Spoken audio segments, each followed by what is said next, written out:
The school nurse called me at work and said, "How fast can you get your son's insulin to school?" "What do you mean?" I dropped my coffee mug on my desk, the hot liquid splashing across quarterly reports I'd been reviewing. Mrs. Patterson's voice was steady, but I could hear the underlying urgency. "Tyler's insulin pen is missing from his emergency kit. We've looked everywhere. His blood sugar is at 387 and climbing." My hands were already grabbing my keys while my brain tried to process this. Tyler's backup insulin was always in the nurse's locked medication cabinet. We'd triple-checked it at the start of the school year. "I'm 15 minutes away," I said, already running toward the parking garage. "His emergency pen is in my car. Should I call an ambulance?" "Not yet," Mrs. Patterson said carefully. "He's conscious and talking, but we need that insulin within the next 30 minutes. I'm monitoring him every 5 minutes. The way she emphasized 30 minutes made my foot press harder on the gas as I pulled out of the garage. Tyler had been diagnosed with type 1 diabetes when he was 7. We'd spent 3 years perfecting our routine, backup plans for our backup plans. The school had 2 insulin pens. I kept one in my car. My ex-wife Rachel had one at her house. This wasn't supposed to happen. The traffic light ahead turned yellow, and I gunned it, sailing through just as it hit red. My phone rang through the car speakers. "Rachel, the school called me too. I'm 40 minutes away in a client meeting. Please tell me you're closer." Her voice had that controlled panic I recognized from Tyler's diagnosis day. "Already driving," I assured her. "ETA 12 minutes.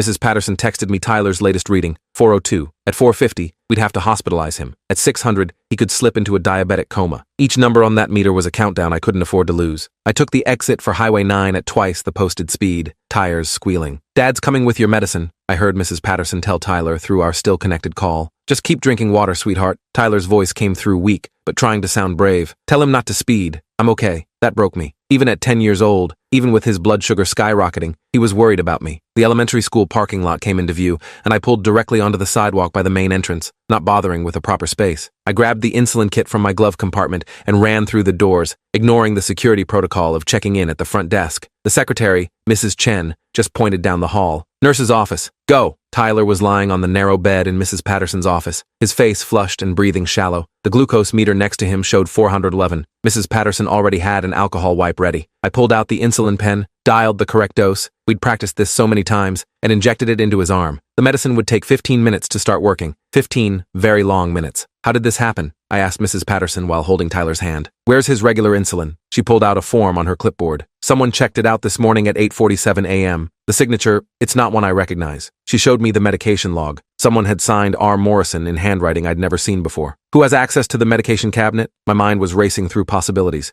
Mrs. Patterson's face was grim. "Only myself, the principal Mr. Hayes, and the backup nurse Mrs. Walters. But Mrs. Walters called in sick today." She paused. "And the cabinet wasn't forced. Someone used a key." Tyler's breathing was starting to normalize as the insulin worked through his system. His latest reading, 385 and dropping. I texted Rachel the update, and she responded that she was leaving her meeting and coming straight over. That's when Tyler said something that made my blood run cold. The substitute nurse gave me my morning dose. She said she was filling in for Mrs. Walters. "What substitute nurse?" Mrs. Patterson looked confused. "We didn't have a substitute scheduled. When someone calls out, I cover all day." She immediately picked up her desk phone and called the principal. I could only hear her side. "We need to lock down, unauthorized person, administered medication to a student." Within minutes, the school was in soft lockdown. Police arrived as Tyler's blood sugar hit 320, finally in a safer range, though still too high. Detective Mills interviewed Tyler gently while I held his hand. "Can you describe the woman who gave you your morning insulin?" Tyler thought carefully. "She had dark hair and a ponytail. She was wearing scrubs like Mrs. Patterson's but blue instead of pink. She knew my name and exactly where my insulin was kept." The security footage was pulled within an hour. The cameras showed a woman matching Tyler's description entering through a side door at 7:30 a.m. using a key card. She went straight to the nurse's office, spent 12 minutes inside, then left through the same door. Her face was partially obscured by large sunglasses and her surgical mask, which hadn't seemed unusual since we were still in cold season. The key card, Detective Mills noted, belonged to Mrs. Walters. She reported it missing from her car yesterday but hadn't gotten around to reporting it to the school yet. The woman had known exactly when Mrs. Walters would be absent, exactly which student was diabetic, and exactly how to access the medication. Rachel arrived as they were reviewing more footage. She hugged Tyler fiercely, then turned to me. This wasn't random. Someone knew his schedule, his condition, his exact medication needs. I'd been thinking the same thing. This felt personal. Mrs. Patterson pulled up Tyler's medical records on her computer. "Only authorized personnel can access these. The last person to view them was..." She stopped, her face going pale. "Dr.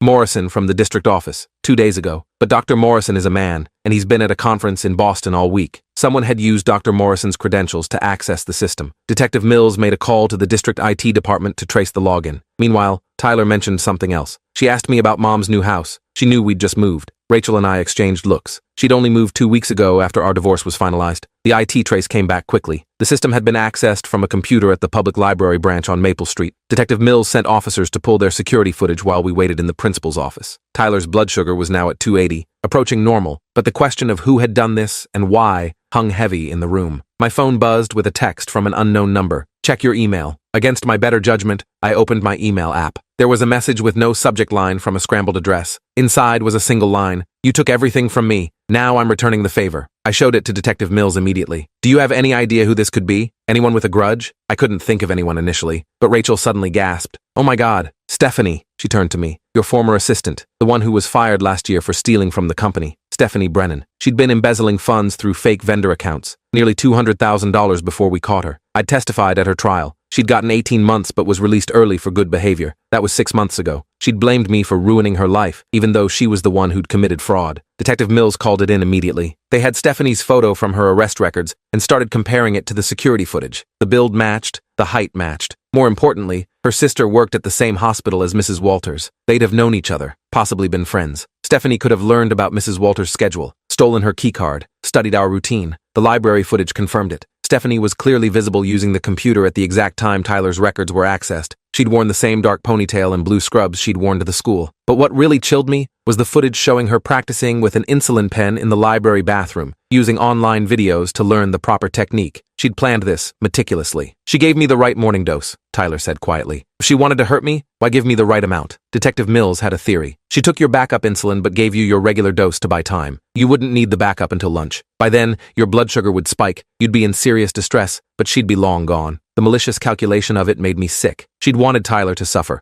wanted us to panic, but not in a way that could immediately be traced to her. If we hadn't had security cameras, if Tyler hadn't remembered specific details, she might have gotten away with it. They found Stephanie at her apartment 3 hours later. The blue scrubs were in her trash, along with the empty insulin pens. She'd disposed of the medication to prevent us from having backup. Her laptop showed searches for insulin overdose, diabetic coma in children, and how long before high blood sugar causes damage. She'd been researching how to hurt my son for weeks. During her interrogation, which Detective Mills later summarized for us, Stephanie admitted everything but showed no remorse. He destroyed my life, she kept saying about me. I lost everything because of him, my house, my reputation, my future. I wanted him to feel that same helplessness. She'd learned about Tyler's diabetes through social media, where Rachel had posted about his condition in diabetes awareness groups. The prosecutor charged her with attempted murder, practicing medicine without a license, breaking and entering, identity theft, and endangering a minor. With her prior conviction, she was looking at 15 to 20 years. The judge denied bail, considering her a flight risk and danger to the community. Tyler's blood sugar stabilized completely by evening, but the psychological impact lingered. He became afraid to eat at school, worried someone might tamper with his food. He started checking his insulin pens obsessively, making sure they hadn't been switched. We had to add therapy to his medical routine, helping him process the trauma of being targeted. The school implemented new protocols immediately. All medication would now require two-person verification for access. Substitute medical staff would need photo ID verification from the principal. They installed a biometric lock on the medication cabinet that recorded fingerprints of anyone accessing it. It felt like closing the barn door after the horse had bolted, but at least future kids would be protected. Rachel and I, divorced or not, became a united front in protecting Tyler. We installed security systems at both houses, varied his routines, and took turns doing surprise check-ins at school. The constant vigilance was exhausting, but Stephanie had taught us that Tyler's medical condition could be weaponized by anyone with enough hatred and planning. 3 months later, during Stephanie's sentencing, she finally showed emotion, but it was anger, not remorse. You care more about that kid than the life you destroyed, she spat at me. I went to prison because of you. I lost everything because of you. The judge cut her off, sentencing her to 18 years with no possibility of early release. Tyler testified via closed-circuit TV from another room,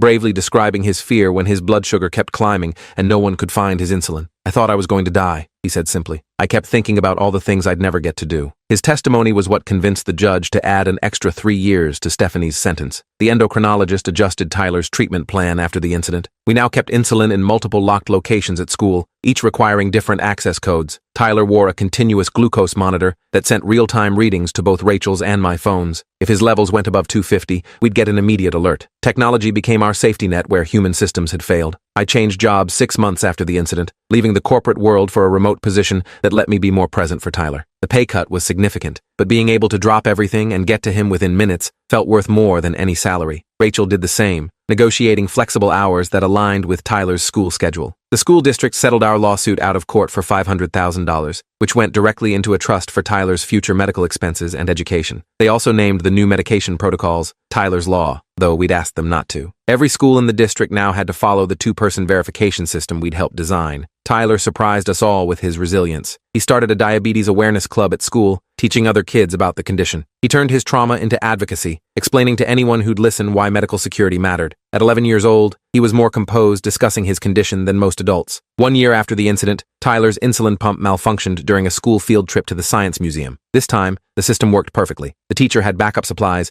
knew exactly what to do, and Tyler's blood sugar never went above 200. What could have been another crisis became a manageable medical moment. Tyler handled it like a pro, even reassuring the panicking parent volunteers that he was fine. Stephanie tried to appeal her sentence, claiming the punishment was excessive for what she called a prank gone wrong. The appeals court not only upheld the sentence, but added 2 years for showing no remorse and minimizing the severity of attempting to harm a child. Her lawyer dropped the case after that, finally acknowledging they had no winning argument. The ripple effects continued for years. Mrs. Walters, the nurse who'd called in sick that day, still blamed herself, even though she'd done nothing wrong. She ended up leaving the school, unable to shake the guilt that her missing key card had been used to hurt Tyler. We stayed in touch, and I regularly reminded her that Stephanie would have found another way. Predators always do. Tyler's now 13, taller than me, and manages his diabetes with a confidence that amazes everyone. He still has nightmares sometimes about that day when his insulin went missing, but they're less frequent. His continuous glucose monitor and insulin pump are his constant companions, but he doesn't let them define him. He plays basketball, goes to sleepovers, lives the full life Stephanie tried to steal from him. The blue scrubs still trigger both of us. I see them in hospitals or medical offices and immediately flash back to that security footage. Tyler admits they make him uncomfortable too, but he's working through it in therapy. "I won't let her steal colors from me," he said once, and I've never been prouder of his determination to not let trauma win. Rachel and I developed an unlikely friendship through this crisis. The divorce had been bitter, but protecting Tyler united us in ways marriage never had. We have dinner together as a family once a week, coordinating his care seamlessly. Tyler jokes that it took a psychopath to make his parents get along, which is dark humor for a 13-year-old, but probably accurate. The investigation revealed Stephanie had a list of 3 other targets, all people involved in her prosecution. Tyler had been first, because hurting a child would cause the most pain. The other potential victims were warned and given protection. One family moved out of state entirely. Stephanie had created detailed plans for each, showing a level of premeditation that chilled everyone involved. I still check Tyler's blood sugar readings obsessively through the app. Every spike makes my heart race, even when it's just because he snuck an extra cookie. Rachel does the same. We joke that we have PTSD, post-traumatic sugar disorder, but it's not really funny. That day when Mrs. Patterson called asking how fast I could get insulin to school changed how we see every number on his meter. The school nurse position became a rotating schedule after Mrs. Patterson retired early, unable to shake the trauma of that day. She'd handled everything perfectly, but the what-ifs haunted her. What if she hadn't called me immediately? What if Tyler's blood sugar had spiked faster? What if Stephanie had given him an overdose instead of withholding insulin? The questions drove her to anxiety medication and early retirement. Tyler's emergency kit now looks like a pharmacy. We have insulin in his backpack, the nurse's office, his classroom, the principal's office, and the gym teacher's desk. Each location has a different access protocol. It's probably overkill, but overkill feels like appropriate kill when someone has tried to weaponize your child's chronic illness. The district implemented mandatory training for all staff on recognizing medical emergencies and unauthorized persons. They now run quarterly drills on medication security breaches. Tyler's incident became a case study at the state education conference, teaching administrators how quickly a medical vulnerability could become a crisis. 5 years later, we still live with the echoes of that day. Tyler just got accepted to a diabetes summer camp, where he'll be a counselor in training, teaching younger kids with new diagnoses. He wrote in his application essay about survival being a choice you make every day, not just in emergencies. He didn't mention Stephanie by name, just referred to a challenge that taught me vigilance and resilience. Last month, I got a notification that Stephanie had requested to add me to her prison visitor list. I deleted it without responding. She had no more power over our lives. Tyler's blood sugar was stable, his spirits high, and his future bright. That was the only response she deserved, our continued thriving despite her attempt to break us. The insulin pen I keep in my car now sits in a locked box. Some habits born from trauma never fully fade, but Tyler is alive, healthy, and turning into an amazing young man who happens to have diabetes. He runs cross-country, maintains a 3.8 GPA, and talks about becoming an endocrinologist to help kids like himself. Stephanie tried to use his illness as a weapon. Instead, she taught him that even his greatest vulnerability could become a source of strength. Looking back, those 15 minutes racing to school with his insulin were the longest of my life. Mrs. Patterson's question, "How fast can you get your son's insulin to school?" still sometimes echoes in my dreams. But I made it in time. We all made it through. And Tyler learned that having diabetes meant being vulnerable, but being vulnerable didn't mean being weak. The story should end there, with triumph over adversity, but real life keeps going. Tyler still checks his insulin obsessively. I still panic when the school calls. Rachel still monitors his glucose levels at 3 a.m. through the app. We're functional, but scarred. Stephanie took more than just insulin that day. She stole our peace of mind, but she didn't take Tyler, and that's the only victory that matters. If you enjoyed this video, don't forget to hit that subscribe button.